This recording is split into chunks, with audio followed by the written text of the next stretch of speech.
Oui, bonjour à tous.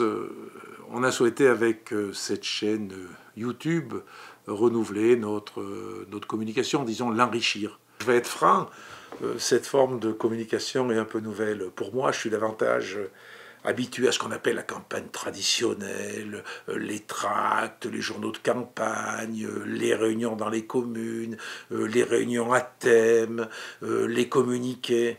Et c'est vrai que ça me permettra, cette chaîne YouTube, d'être peut-être plus réactif, sans aucun doute d'ailleurs.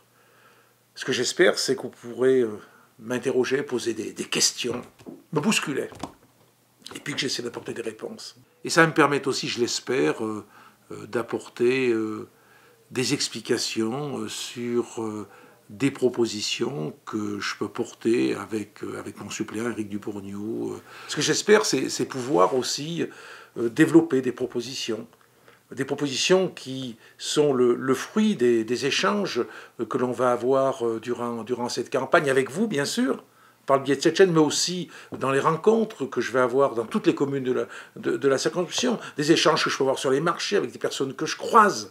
Je crois que c'est nécessaire parce que trop souvent,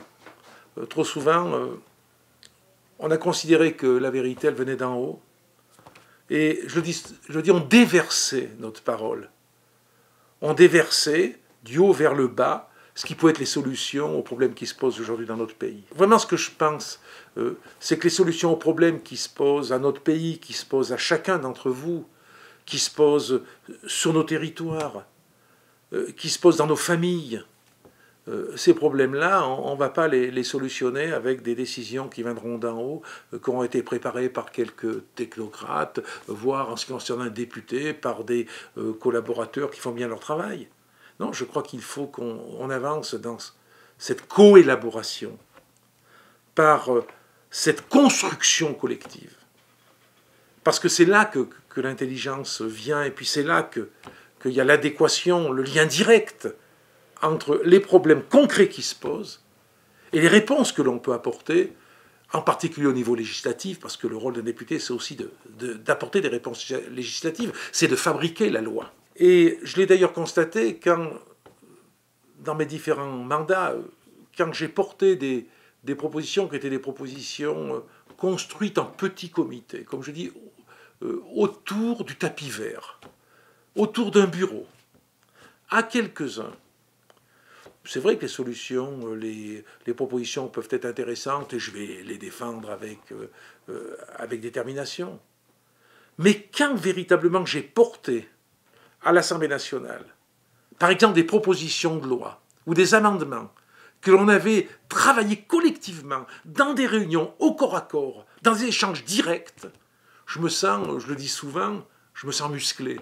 Et je me sens une force qui fait que je pourrais renverser des montagnes. Et j'ai d'ailleurs constaté que chaque fois que je portais des propositions collectives, eh bien, elles avaient plus de chances d'aboutir. Et j'ai des exemples concrets de résultats qui ont été obtenus dans mon travail parlementaire. Que ce soit la proposition de loi pour l'entretien des lignes téléphoniques qui a été préparée par un bouillonnement démocratique sur la circonscription. Que ce soit la proposition de loi pour revaloriser les retraites des agriculteurs, qui a été préparée, là aussi, avec des associations, avec des organisations syndicales agricoles. Quand, par exemple, il y a eu la loi Montagne, que j'ai organisé des réunions dans des communes pour qu'on travaille le texte de loi, pour qu'on essaie de voir quels sont les amendements à déposer, quels étaient les points faibles, quelles étaient les perspectives qu'on pouvait dresser, je me suis trouvé armé en quelque sorte, je me suis trouvé outillé pour faire mon travail de député le plus honnêtement possible. Et puis pour que le travail soit bien fait, il faut qu'il y ait de la transparence. Or je pense qu'une chaîne YouTube telle que celle-ci, c'est aussi la transparence, parce que vous allez m'interroger, vous allez m'interpeller, vous allez me bousculer, vous allez me pousser dans mes retranchements, faire en sorte qu'il faudra que je réponde à vos questions. Je essaierai de le faire le plus honnêtement possible, avec le plus de transparence et surtout sans tricher. Parce que voilà, je crois que c'est important, c'est qu'on ne triche pas.